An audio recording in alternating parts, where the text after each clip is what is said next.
छात्रों, हम आपके लिए रेलवे एनटीपीसी से क्लास लेकर आए हैं। 17वीं क्लास है ये रीजनिंग की। कथन एवं कार्यवाही, statement and course of action. पहला प्रश्न आपके सामने है। और क्लास पर आगे बढ़ने से पहले ऐसे छात्र छात्रा जिन्होंने अभी तक चैनल सब्सक्राइब नहीं किया है, चैनल को सब्सक्राइब करना। देखिए पहला सवाल, नौकरी पी के लिए अर्हता प्राप्त करने के लिए अधिकतम उम्र 30 वर्ष हो सकती है। 10वीं कक्षा के अंक 50% से अधिक होने चाहिए।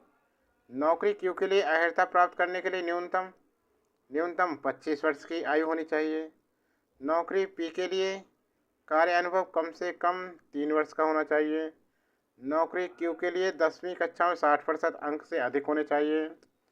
राहुल के पास 10वीं कक्षा में 48% अंक है, 28 वर्ष की उम्र और 5 वर्ष का काम का अनुभव है। इनमें से कौन सी नौकरियों के लिए वह योग्य है?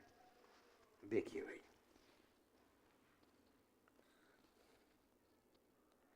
सबसे पहले यहाँ देखिए, नौकरी पी के लिए अर्हता, क्या अर्हता है नौकरी पी के लिए? तो नौकरी पी के लिए है, देखिए नौकरी पी के लिए अधिकतम उम्र 30 वर्ष, 30 वर्ष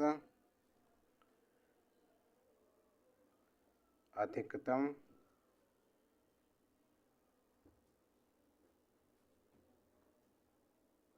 उम्र, 30 वर्ष अधिकतम उम्र।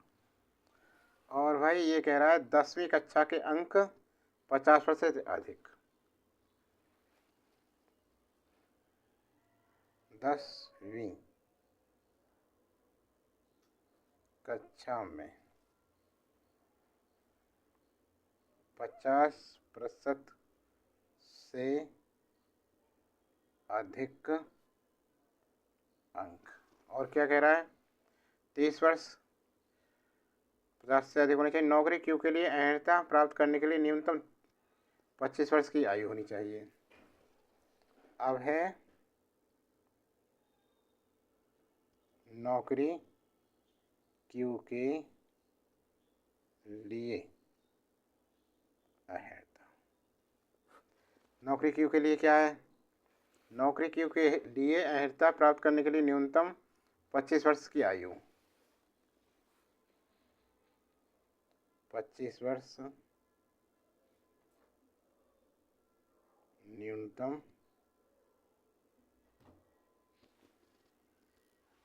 25 वर्ष न्यूनतम आयु हो गई।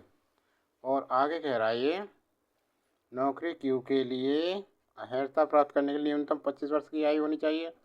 न्यूनतम 2 बार लिख के है। नौकरी पी के लिए कार्य अनुभव कम से कम 3 वर्ष का कार्य अनुभव। अच्छा, नौकरी पी के लिए 3 वर्ष का कार्य अनुभव, कार्य अनुभव मांग रहा है इसमें पी में। और नौकरी क्यू के लिए 10वीं कक्षा में 60% अंक, इसमें 10वीं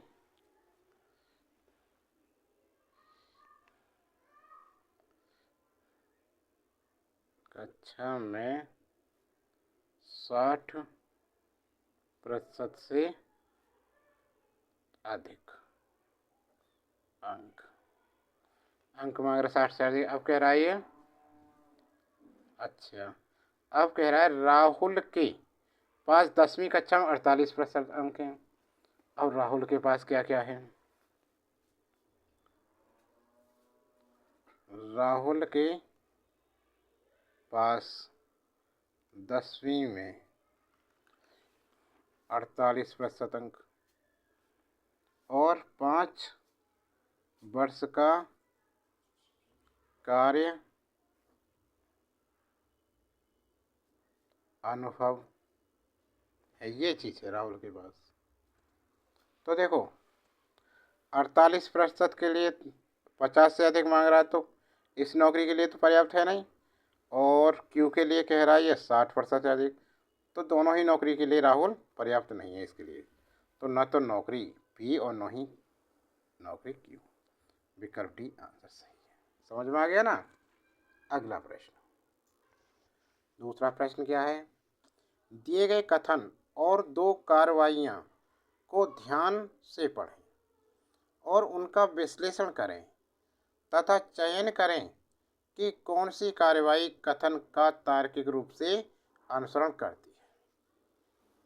देखो कथन दे रखा है। ये कथन क्या है। डीजल और पेट्रोल की कीमतों में बहुत अंतर नहीं है। कथन है कि डीजल और पेट्रोल की कीमतों में बहुत अंतर नहीं है। हालांकि डीजल वाहन बहुत अधिक प्रदूषण पैदा करते हैं और मालिकों के लिए महंगे होते हैं, जिन्हें इनके रखरखाव पर बड़ी मात्रा में धन लगाना पड़ता है। कथन ध्यान से देख लिया। अब कार्रवाई देखो। सरकार को पुराने डीजल वाहनों को चरणबद्ध तरीके से हटाने के लिए एक नीति की घोषणा करनी चाहिए और ऑटोमोबाइल कंपनियों को डीजल वाहनों के उत्पादन और बिक्री को प्रतिबंधित करने के लिए प्रेरित करना चाहिए। पहली कार्रवाई ये है। तो सही है भाई, ये तो कार्रवाई ऐसा करना चाहिए, ठीक है ना। दूसरी कार्रवाई है, ठीक है, कार खरीदने वालों को या तो पेट्रोल वाहन लेनी चाहिए या फिर सीएनजी अथवा इलेक्ट्रिक बैटरी जैसी स्वच्छ ऊर्जा पर चलने वाले नए प्रौद्योगिकी वाहनों को खरीदना चाहिए। ये भी सही है। कार्रवाई दोनों ही सही हैं। ध्यान दोबारा से देख लो। कथन है डीजल और पेट्रोल की कीमतों में बहुत अंतर नहीं है। हालांकि डीजल वाहन बहुत अधिक प्रदूषण पैदा करते हैं और मालिकों के लिए महंगे होते हैं, जिन्हें इनके रखरखाव पर बड़ी मात्रा में धन लगाना पड़ता है। कार्रवाई है फर्स्ट, सरकार को पुराने डीजल वाहनों को चरणबद्ध तरीके से हटाने के लिए एक नीति की घोषणा करनी चाहिए और मोबाइल कंपनियों को डीजल वाहनों के उत्पादन और बिक्री को प्रतिबंधित करने के लिए प्रेरित करना। जब वाहन बनेंगे नहीं डीजल के तो खरीदेंगे कहाँ से, ठीक है ना। कार खरीदने वालों को या तो पेट्रोल वाहन लेनी चाहिए या फिर सीएनजी अथवा इलेक्ट्रिक बैटरी जैसी स्वच्छ ऊर्जा पर चलने वाले नए प्रौद्योगिकी वाहनों को खरीदना चाहिए। दोनों ही सही हैं। अब देखिए, केवल कार्रवाई फर्स्ट अनुसरण करती है, नहीं सेकंड भी करती है, तो ये नहीं है। केवल कह रहा ना, केवल कार्रवाई ये भी नहीं है, केवल है इसमें। और कार्रवाई फर्स्ट और सेकंड दोनों अनुसरण करते हैं, बिल्कुल सही बात है। कार्रवाई फर्स्ट और सेकंड में से कोई भी अनुसरण नहीं करता, ये भी ठीक नहीं है। तो हमारा विकल्प सी बिल्कुल सही आंसर है। समझ में आ गया। तो छात्रों, ये वीडियो कैसी लगी। वीडियो अच्छी लगी तो लाइक कीजिए और ऐसे ही बड़ी बड़ी वीडियो देखने के लिए चैनल को सब्सक्राइब करें और ज़्यादा से ज़्यादा शेयर करें। इससे पहले वीडियो देखने के लिए चैनल प्लेलिस्ट में जाएं, वहाँ रेलवे एनटीपीसी की प्लेलिस्ट बनी हुई है, उसमें बाकी इससे पहले वीडियो देखें।